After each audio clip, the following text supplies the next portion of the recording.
Ceci n'est pas fiable. Les balances qui vous promettent de vous donner votre taux de gras ou de muscle ne sont pas dignes de votre confiance. Et je vais vous montrer pourquoi. Ne jetez pas votre bioimpédance-mètre pour autant, c'est le petit nom compliqué des balances qui mesurent le gras. Il y a une situation pour laquelle vous pouvez éventuellement considérer les chiffres qu'elles vous avancent, vous allez voir juste après. Si les balances ne sont pas fiables, ce n'est pas parce que c'est de la mauvaise qualité, c'est parce qu'elles sont physiquement incapables de faire la mesure correctement, et une fois que la mesure a été faite, les calculs qui sont ensuite utilisés pour les estimations sont critiquables. Le mécanisme de base est assez simple. Les cercles métalliques que vous voyez là sont des électrodes. Entre elles, il y a une tension électrique.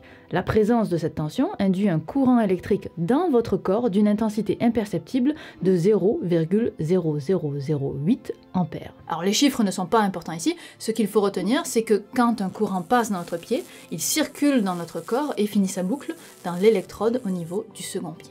Notre corps ici n'est qu'un morceau d'un circuit électrique, une simple résistance. Une résistance, c'est assez littéral comme terme, ça veut simplement dire qu'on résiste au passage du courant. C'est en évaluant à quel point notre corps résiste que l'on va pouvoir extraire le taux de masse grasse. La difficulté de tout ça, c'est qu'il va falloir distinguer différentes résistances. Celle du gras, celle des muscles, celle des os, etc. Et les différentes substances du corps auront forcément des résistances au passage du courant différentes. Imaginez courir sur du béton, dans un champ ou dans de l'eau. Chaque environnement résiste à votre passage. C'est la même chose pour le courant électrique dans le corps. Et franchement, même si vous savez déjà que la conclusion de cette vidéo c'est que ces appareils ne sont pas fiables, je trouve la solution assez élégante. La première étape pour arriver à une mesure de la masse grasse est un calcul très simple. La masse grasse est égale à la masse totale moins tout ce qui n'est pas du gras, donc les os, les muscles, l'eau, et on appelle ça la masse maigre. Masse grasse égale masse totale moins masse maigre. Jusque-là, c'est assez logique. Petite parenthèse, quand je parle de masse totale, je fais référence au nombre indiqué sur votre balance en kilogrammes quand vous vous pesez, ce que communément on appelle le poids. En vrai, le terme poids, c'est un abus de langage, alors je vais toujours utiliser le terme masse dans cette vidéo. Fin de la parenthèse. Donc notre objectif maintenant est de trouver la masse totale et la masse maigre pour pouvoir en déduire la masse grasse. La masse totale, c'est facile, elle se mesure avec une balance normale, il n'y a même pas besoin qu'elle soit intelligente pour ça. La masse maigre, elle, comprend plusieurs éléments et elle est plus complexe à évaluer. En fait, tellement complexe qu'on va considérer que la masse maigre est constituée de 73% d'eau, 20% de protéines, donc sous-entendu les muscles, 6% de minéraux, etc., etc. Donc maintenant, ça voudrait dire qu'il faut déterminer la masse de l'eau, des protéines, des minéraux, etc. Mais en fait, non. Puisqu'on connaît la répartition en pourcentage, il suffit de trouver la masse d'un seul des éléments pour trouver la masse des autres avec une simple règle de 3. Donc si on dit que 73% d'eau égale 25 kg, ce qui est une mesure inventée, on va pouvoir déduire que 20% de protéines, c'est égal à 25 fois 20 divisé par 73. Mais donc, ça veut dire que tout repose sur le fait que cette répartition 73%, 20%, 6% soit vraie. Or, on sait qu'elle est fausse, si on n'est pas hydraté comme il faut ou si on n'est pas en bonne santé. Et quand bien même, si on est en bonne santé avec un bon taux d'hydratation, il faudrait que cette répartition soit universelle pour tous les humains, de toutes les ethnies, de toutes les morphologies, de tous les métabolismes, etc., etc., qui se pèseront un jour sur la balance intelligente. Ça, c'est la première faille de l'appareil. Mais continuons. On ne mesurera qu'un seul des éléments de cette équation, et cet élément, c'est l'eau. L'eau est un très bon conducteur électrique, et plus la proportion d'eau est importante, plus un courant électrique passera facilement. A contrario, plus le gras, qui est moins conducteur que l'eau, a élu domicile, plus le courant sera ralenti dans sa course. Ultimement, la difficulté de déplacement du courant, donc la résistance électrique au corps, c'est la seule chose que le pèse-personne mesure vraiment. Mais quelques subtilités compliquent encore la tâche. Dans le corps, l'eau se répartit en deux endroits. Entre les cellules et les tissus, ce qu'on appelle l'eau extracellulaire, et à l'intérieur des cellules, l'eau intracellulaire. Le courant envoyé par les électrodes passe aisément dans l'eau extracellulaire, mais il ne peut pas atteindre l'intérieur des cellules, parce que chaque cellule est encerclée par une membrane isolante. Pour mesurer à quelle masse correspondent les 73% d'eau de la masse maigre, nous aurons donc besoin de séparer la mesure en deux. L'eau extracellulaire, où une simple mesure de la résistance suffit, et l'eau intracellulaire pour laquelle il va falloir ruser. Et pour vous expliquer cette ruse, je vais avoir besoin de toute votre concentration pendant 1 minute. Arrêtez la vaisselle juste un instant. Lorsque le courant arrive à la cellule, des électrons s'accumulent sur la paroi extérieure de la membrane. Elle devient négativement chargée. En réaction, le côté interne de la membrane se charge positivement, donc les ions positifs sont attirés vers le pourtour, tandis que les ions négatifs le fuient.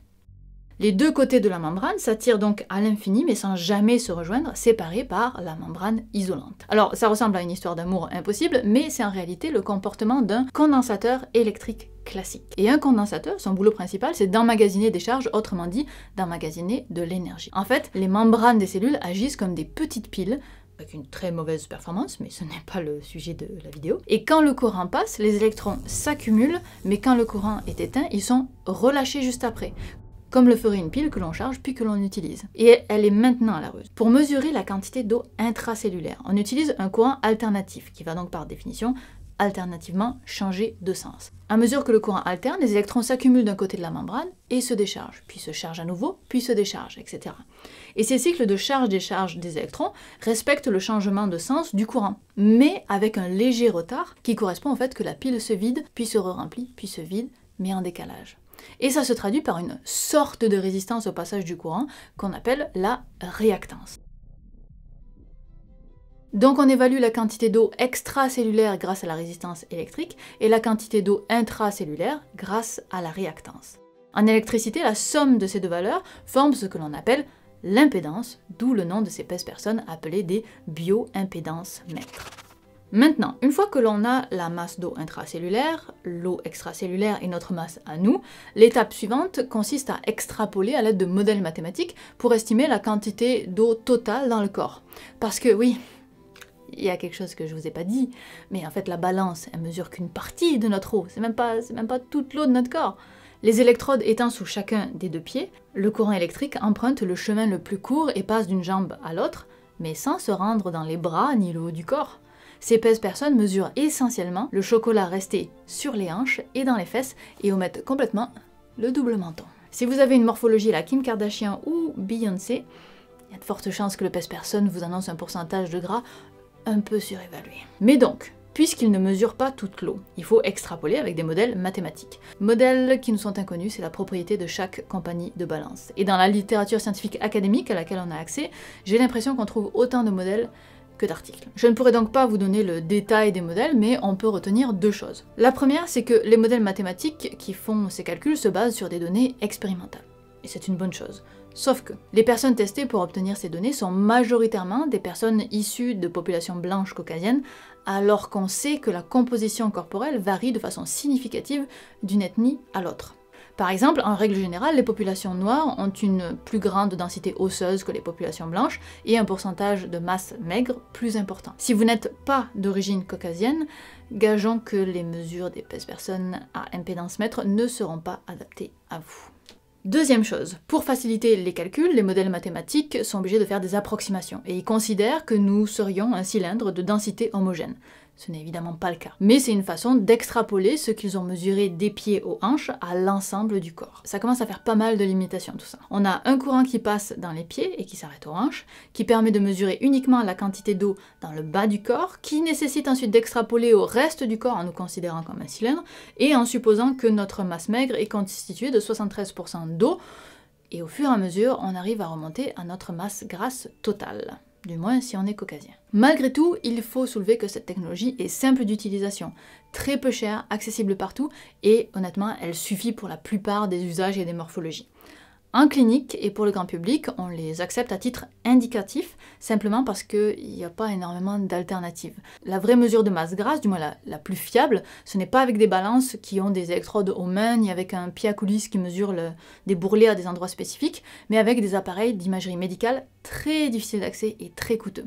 Après tout ça, si vous décidez quand même de vous acheter un pèse-personne à bioimpédance, il y a une seule façon de l'utiliser correctement, de façon relative. Je vous conseille de vous peser de façon systématique, donc toujours à la même heure, avec le même taux d'hydratation, et de ne pas vous fier à la valeur absolue, mais plutôt à son évolution dans le temps. Si votre masse grasse diminue, il y a de bonnes chances que ce soit vrai.